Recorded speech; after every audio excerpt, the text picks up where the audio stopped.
Flotilla जो था representatives हैं डिफरेंट कंट्रीज के हैं। दुनिया जो है वो गजा के खून के साथ है। This is a step one towards two state solution. Transitional force आके बैठ जाएगी। सिमिलरली उन्होंने ये भी कमिटमेंट दी है कि भाई हम वेस्ट बैंक को एनेक्स नहीं करेंगे। इसराइल की दहशतगर्दी का सिलसिला जारी है। मासूम फलस्तीनियों के लिए इमदाद लेकर जाने वाले ग्लोबल स्मूथ फ्लोटेला पर इसराइली फौज ने हमला कर दिया है। आलमी मीडिया के मुताबिक इमदादी कश्तियों पर इसराइली फौज ने पानी की तोपें चला दी हैं। मुतादिद कश्तियों की बराह रास्त जो नशरियात हैं और राबते वो मुनक़ता हो चुके हैं कंट्रोल रूम के साथ, और कश्तियों पर सवार तमाम अफराद को गिरफ्तार किया गया है। ग्लोबल फ्लोटेला में 44 मुल्कों की 40 कश्तियां शामिल हैं, जिन पर 500 से ज्यादा कारकुन सवार हैं। गजा के कहतज़दा आवाम के लिए इमदाद ले जाने वाले इस फ्लोटेला पर पाकिस्तान के साबिक सेनेटर मुश्ताक अहमद भी सवार हैं, और उन्होंने भी इस हवाले से खुसूसी पैगाम जारी किया था। उन्होंने कहा था कि हमारे जो मोबाइल फ़ोन हैं ये हैक कर लिए गए हैं, ये मुकम्मल जैम हो गए हैं और अब ये नाकारा हो चुके हैं और हम इसको समुंदर बुर्द कर रहे हैं। जी बिल्कुल। और इसके साथ साथ अमरीकी सदर के गजा अमन मंसूबे पर दुनिया भर में बहस भी जारी है, और पाकिस्तान समेत कई मुल्कों ने इस मुजव्वज़ा मंसूबे का खैर मकदम भी किया है। वहीं इस मंसूबे के दो अहम फरीक इसराइल और हमास ने तहफ़्फ़ुज़ात का इजहार कर दिया है। हमास के मुज़ाकरात कारवा ने जो दोहा में तुर्क, मिस्री और कतरी हुकाम के साथ बातचीत भी की है और गजा अमन मंसूबे में तरमीम का मुतालबा कर दिया है। खबरें ये भी आ रही हैं कि हमास का मौक़िफ़ है कि प्लान में गैर मुसल्लह होने की शिक समेत कुछ शिकों पर तब्दीली की जाए। तो अब देखना यह कि ये तब्दीली मुमकिन हो सकती है, मुज़ाकरात होते हैं और अमन मुआहिदे पर जी कोई बातचीत हो पाती है और कोई फैसला हो हमास पाता तो है। ये भी चाहती है कि इसराइल के मुकम्मल इनखला और रहनुमाओं के फ़लस्तीन के अंदर या बाहर कत्ल ना किए जाने की बैनुल अक़वामी ज़मानतें होनी चाहिए। हमास को अमन मंसूबे पर जवाब देने के लिए 2 से 3 दिन दरकार है, मगर सदर ट्रंप ये धमकी दे चुके हैं कि गजा अमन प्लान पर बातचीत की कोई गुंजाइश नहीं है। दूसरी जानिब सदर ट्रंप के गजा अमन प्लान पर हुकूमत की मुबहम पॉलिसी देखने में आ रही है। वज़ीर आज़म शहबाज शरीफ को देखा जाए तो वो मुजव्वज़ा प्लान का खैर मकदम करते नजर आते हैं, मगर नायब वज़ीर आज़म इसहाक डार का मौक़िफ़ अलग है। वो कहते हैं कि वाइट हाउस की जानिब से पेश करदा निकात में 8 मुसलमान ममालिक की जानिब से दिए गए निकात शामिल ही नहीं किए गए, और हम कोशिश करेंगे कि वो निकात शामिल हों। जी बिल्कुल। तो इसी तमाम तर सूरत हाल पर नाज़रीन बात हमारे साथ मौजूद हैं दिफाई तज्ज़ियाकार ब्रिगेडियर रिटायर्ड मसूद खान साहब। सर बहुत शुक्रिया आपके वक्त का। वेलकम टू सुनो पाकिस्तान। सबसे पहले तो ये बताइएगा कि इस्राएली दहशतगर्दी की इंतहा हो गई है, वार्निंग के बावजूद भी इमदाद ले जाने वाले ग्लोबल स्मूथ फ्लोटेला पर हमला किया गया है और तमाम अफराद को गिरफ्तार भी कर लिया गया है। इसके खिलाफ कई मुल्कों ने मुजाहरे भी शुरू कर दिए हैं, इस पर आप क्या कहेंगे? जी हाँ, बहुत शुक्रिया। देखें, ये बेसिकली एरोगेंस से जो रूट बिहेवियर है वो एक मैसेज वो भी देना चाहते हैं कि चाहे आप ज़मीन से आए, समंदर से आए, एयर से आए, हम आपको स्टिल भी हम अलाउ नहीं करेंगे, क्योंकि उनको जो सपोर्ट हासिल है जिसकी वजह से वो कर रहे हैं, तो वो उसका एक मैसेज है। लेकिन फ्लोटिला जो था अभी जो ऑलमोस्ट 46 किलोमीटर शॉर्ट ऑफ गजा है, और देखिए ये सिंबॉलिक है, और इसमें रिप्रेजेंटेटिव्स हैं डिफरेंट कंट्रीज के हैं, और इसमें 500 के करीब लोग हैं, और ये बेसिकली मेडिसिन्स और पानी लेके जा रहे थे। एक सिंबॉलिक जेस्चर शो कर रहे थे कि दुनिया जो है वो फ़लस्तीनी मजलूम जो लोग हैं गजा के खासतौर पे उनके साथ हैं, और इसमें मेजॉरिटी देखा जाए तो वेस्टर्न कंट्रीज के लोग हैं, तो वो एक बड़ा अच्छा जेस्चर उस पॉइंट ऑफ व्यू से था।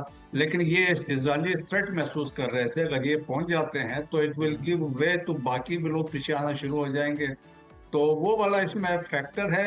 लेकिन एक message across the globe convey हुआ है, और जिस तरह वेस्टर्न कंट्रीज में हमने एक बड़ा पॉजिटिव देखा है कि वहाँ पे जो प्रोटेस्ट ज़्यादा हुए हैं, और जिस तरीके से ये लोग आए, जिसमें इसमें भी फ्लोटिला में स्वीडिश जो एक क्लाइमेट चेंज एक्टिविस्ट है वो इसमें शामिल है, तो बहुत सारे लोग हैं कि अपना आप को वो इसमें इन्वॉल्व किया, जेस्चर दे रहे हैं कि अपनी सपोर्ट शो कर रहे हैं। सो उससे पब्लिक ओपिनियन जो है स्पेशली वेस्ट में मैंने देखा है कि वो बड़ा स्ट्रांग है। दैट्स वाई आपने देखा होगा कि वेस्टर्न कंट्रीज से लगातार वो फ़लस्तीन को as a independent state recognise करते जा रहे हैं। जी बिल्कुल। मसूद साहब, वज़ीर आज़म ने ट्रंप के गजा अमन प्लान का तो खैर मकदम किया है, मगर नायब वज़ीर आज़म इसहाक डार ये कहते हैं कि ये वो प्लान ही नहीं है जो मुस्लिम ममालिक की जानिब से दिया गया था। इस इबहाम की वजह आप क्या समझते हैं? हुआ ये है, देखिए जी, इनिशियल जो प्लान बना था वो 21 पॉइंट्स का था और जी 21 पॉइंट्स में सब एग्री कर गए थे, और जी। जिसमें 21वां पॉइंट बताते हैं टू स्टेट सोल्यूशन ही का था। हम्म, लेकिन जब नेतन्याहू वहां पे पहुंचे, वहां पे जब ये प्लान डिस्कस हुआ, तो नेतन्याहू ने फिर इसमें चेंजेस करवाए, क्योंकि उसको खतरा है कि फार राइट वाले जो बाकी लोग हैं, मेरे लिए तो बड़ा मसला होगा। डिस्पाइट द चेंजेस, आपने देखा होगा कि फार राइट के लोग हैं जो इसराइल में जो हार्ड लाइनर्स हैं, उन्होंने इसको एक्सेप्ट नहीं किया है। हम्म, और जिस तरीके से उनका मानना यह था कि जिस तरीके से वो चाहते हैं, ग्रेटर इसराइल की बात कर रहे हैं, एक्सपेंशन की बात कर रहे हैं, एनेक्सेशन की बात कर रहे हैं, ऑक्यूपेशन की बात कर रहे हैं, वेस्ट बैंक को लेना है, गजा को लेना है, और सऊदी अरब तक उन्होंने आना है, तो वो तो मकसद इनका इसमें पूरा नहीं होता। सो देयर फोर नेतन्याहू के लिए भी अब इसमें मुश्किलात हो सकती हैं। जी। और बाकी ये है कि जो चीजें तब्दीली इसमें आई है या डिमांड जो हमास वाले कर रहे हैं, लाइकली है, जिस तरह पाकिस्तान ने, कतर ने और तुर्किया भी इसमें शामिल है, सऊदीज भी शामिल हैं, जी। कि इसमें मॉडलिटीज को फर्दर देखें। एक दफा चीज सीज फायर हो जाए तो further modalities can be discuss. मेरे ख्याल में एक स्टेप लेने की बात है, जी। और step one is very important, that is cease fire है, जी। और एड का अंदर दाखिल होना। मसूद साहब, हमास ने अगर देखा जाए तो ट्रंप के गजा अमन प्लान में तरमीम का मुतालबा किया है, मगर अमरीकी सदर ये कह चुके हैं कि इस पर बातचीत की कोई गुंजाइश ही नहीं है। क्या हमास या फिर दीगर जो मुस्लिम या अरब ममालिक हैं, ये मिलकर मुजव्वज़ा अमन प्लान में कोई तब्दीलियां करा सकेंगे? के लिए ये करा सकेंगे, क्योंकि गारंटीज भी, जिस तरह साहब डार साहब ने भी बात की थी, कुछ जो दो मुस्लिम ममालिक हैं इंक्लूडिंग कतर, उन्होंने पहले से कोई अंडरस्टैंडिंग हमास से डेवलप की थी। लेकिन जो कुछ चीज़ों पर, जिस तरह हमास का सरेंडर करना है और उनको फिर की उनकी कोई रिप्रेजेंटेशन गजा में जो सेटअप बनेगा उसमें नहीं है, और ख़ास तौर पर डिसआर्मामेंट पे उस पर रिजर्वेशन है। तो मेरा मानना ये है कि जब एक दफ़ा ये स्टेप्स लिए जाएं तो इसके बाद ये चीज़ें आगे बढ़ सकती है, स्पेशली राइट। दोस्त 8 कंट्रीज जो यूएन जनरल असेंबली के साइड लाइन्स पे प्रेसिडेंट ट्रंप से मिले थे, स्टिल दे कैन प्रीवेल, और चीज़ें मॉडलिटीज डिस्कस हो सकती हैं, क्योंकि देखिए इंटरनेशनल प्रेशर बहुत ज़्यादा है, वेस्टर्न कंट्रीज का बहुत ज़्यादा, इवन अमेरिका के अंदर पब्लिक का ओपिनियन आपने देखा है वो बहुत ज़्यादा है। और ट्रंप के लिए भी मेरे ख्याल में एक अच्छा मौका है कि जिस अपने क्रेडिबिलिटी जो एस्टेब्लिश करने के लिए, जिस तरह वो क्लेम करते हैं पीस के लिए वो हैं, तो मेरा ख्याल में अगर ये चीज़ें मैनेज करके आते हैं तो उनके लिए भी फ़ायदा है, दुनिया भर के लिए। सही। अच्छा मसूद साहब, हमास ने भी मुतालबा किया है कि इसराइल के मुकम्मल इनखला और रहनुमाओं के फ़लस्तीन के अंदर या बाहर कत्ल ना किए जाने की जो बैनुल अक़वामी ज़मानतें दी जाएं। तो क्या हमास को इस तरह की कोई बैनुल अक़वामी ज़मानत मिल सकती है? बिल्कुल मिल सकती है। देखें, इसमें जो अभी जो है उसमें जो पॉइंट एक शामिल है कि हमास को उन्होंने कहा वो गजा में रह भी सकते हैं, गजा को छोड़ भी सकते हैं, गजा के अंदर आ भी सकते हैं।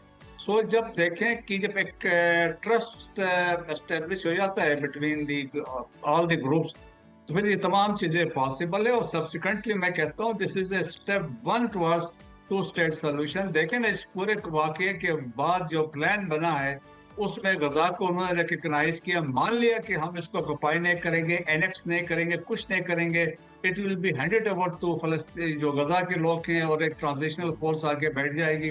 और सिमिलरली उन्होंने ये भी कमिटमेंट दी है कि भाई हम वेस्ट बैंक को एनेक्स नहीं करेंगे।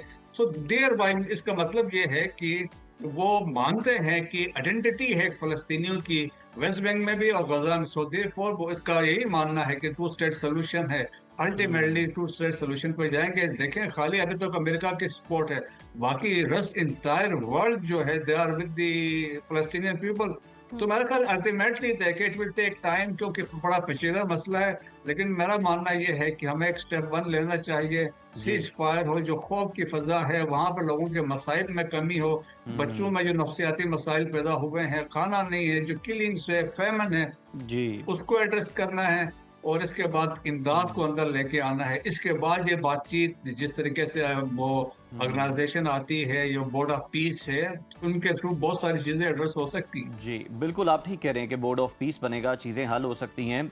सर, जिस तरह से बात हो रही है कि मुख्तलिफ ममालिक की जो अफवाज हैं वो भी फिर फ़लस्तीन के अंदर भिजवाई जा सकती हैं, तो पाकिस्तान का मुमकिन किरदार क्या देख रहे हैं आप? देखिए जी, पाकिस्तान का तो ऑलरेडी एक बड़ा इंपॉर्टेंट किरदार इसलिए था राइट फ्रॉम डे वन। जब जून में field marshal Asim Munir president Trump से मिले थे, उस वक्त से इस बात का उन्होंने वहाँ पे फ़लस्तीन का जिक्र किया था। और सब्सिक्वेंटली देखें Pakistan is the leading country है जो इस मसले को प्रोजेक्ट कर रहा है, इसके हल की तरफ जा रहे थे। जब प्राइम मिनिस्टर गए हैं, हमारे फॉरेन मिनिस्टर थे, और जिस तरीके से इस पर डेलिब्रेशन हुई है, जिस तरह इंडोनेशिया ने ऑफर किया, यकीनन Pakistan one of the, otherwise हम देखें तो पाकिस्तान दुनिया भर में one of the leading countries है as far as peace keeping operations are concern. और आपको याद होगा बोस्निया में भी पाकिस्तान वाज द पहले मुल्क था जिसने अपने पीस कीपिंग फोर्सेस भेजे थे। वहां पे भी सिविल वार हो गई थी, वहां पे मैसेकर थे, वहां पे एथनिक जेनोसाइड था, लेकिन वहां पाकिस्तान आर्मी जाने के बाद चीजें स्टेबलाइज हो गई थी। सो पाकिस्तान का गवर्नमेंट ने लाइकली जो हमारी जो पॉलिटिकल मिलिट्री लीडरशिप है उन्होंने डिसीजन लेना है, और लाइकली ये होगा डिसीजन होगा इन द फेवर ऑफ जो फलस्तीन के मुसलमानों के लिए पाकिस्तान अपना उसमें कंट्रीब्यूट कर सकता है, और ये गवर्नमेंट इस पे इंशाल्लाह फैसला करेगी। मसूद साहब, दूसरी तरफ हम देख रहे हैं कि अमेरिका ने कतर की सलामती की जमानत दे दी है, तो डोनाल्ड ट्रंप इस हवाले से एग्जीक्यूटिव ऑर्डर पर दस्तखत भी कर रहे हैं और कहा है कि जी कतर पर हमला किया गया तो अमेरिका जवाब देगा। तो अमेरिका की ये क्या पॉलिसी है? पहले हमला, अब गारंटियां दी जा रही हैं, तो ये क्या स्ट्रेटजी है? देखिए, इसमें दो चीजें, एक तो बड़ा सिंबॉलिक उन्होंने बता दिया है कि जो रियलाइजेशन आई है अमेरिका में, स्पेशली जब देखा कि वेस्ट एशिया में कंट्रीज लाइक सऊदीज ने पाकिस्तान को चुन लिया, और देशट की वो ट्रस्ट जो था अमेरिका पे वो खत्म हो गया। देवर बेसिकली वो जज कर रहे थे अल्टरनेट ऑप्शंस हमारे लिए क्या हैं। सो अब ये एक वो फैक्टर था, और वो एक अश्योर करवाना चाहते थे कि कतर को हम आपके साथ हैं। That is one thing. Second, मेरे ख्याल में वो फोर्स सी कर रहे हैं कि फ्यूचर में अगर ये प्लान फेल होता है और स्टिल वो हमास के लोग कतर में होते हैं या कोई बातचीत चलती है कतर में, so the possibility of attacking by Israel can not be rule out. तो उस सूरत में उनको भी एक मैसेज देना चाह रहे हैं कि ये अगर कोई फ्यूचर में वायलेशन होगी तो फिर हम इनके साथ खड़े हैं। और ये भी इसमें लाइकली चांसेस है, वरना कतर को देखे किसने हमला करना है, किससे खतरा है सवाए इजराइल के। बिल्कुल, आप ठीक कह रहे हैं। ब्रिगेडियर साहब, इस पर भी कमेंट कीजिएगा। आप क्या नहीं समझते कि कोई इतनी इंसानी हमदर्दी नहीं इसराइल के अंदर जागी, उस पर बहुत ज़्यादा दबाव था जिसकी वजह से वो भी इस एग्रीमेंट की तरफ आया। और बात ये कि वो चीज़ तो अलग है कि डोनाल्ड ट्रंप से मुलाकात करके इसके अंदर अपनी मर्जी की तरामीम जो है वो शामिल करवाई, इसको चेंज करवाया।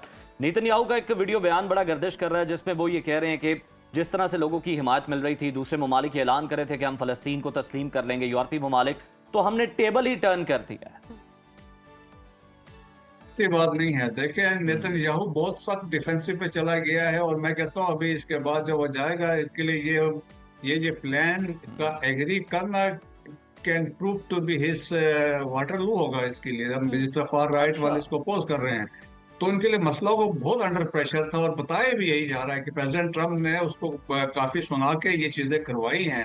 दी ओनली थिंग, चीजें ऐड जो की है वो भी उसके कहने पे कुछ की है टू फैसिलिटेट हिम, क्योंकि उसको थ्रेट फार राइट से है। लेकिन आप देखेंगे क्योंकि ऑलरेडी बिफोर दी 7 अक्टूबर वहां पे उस पर जुडिशियल रिफॉर्म्स उसने किया था, सुप्रीम कोर्ट में इस पे करप्शन के केसेस थे, तो उससे बचने के लिए उसने वहां पे आइन में तरमीम करने की कोशिश की थी। उसके बाद ये जंग जारी जब स्टार्ट हुई तो वही वांटेड कि इसको प्रोलॉन्ग करे, इसमें और भी कंटिन्यूटी आए।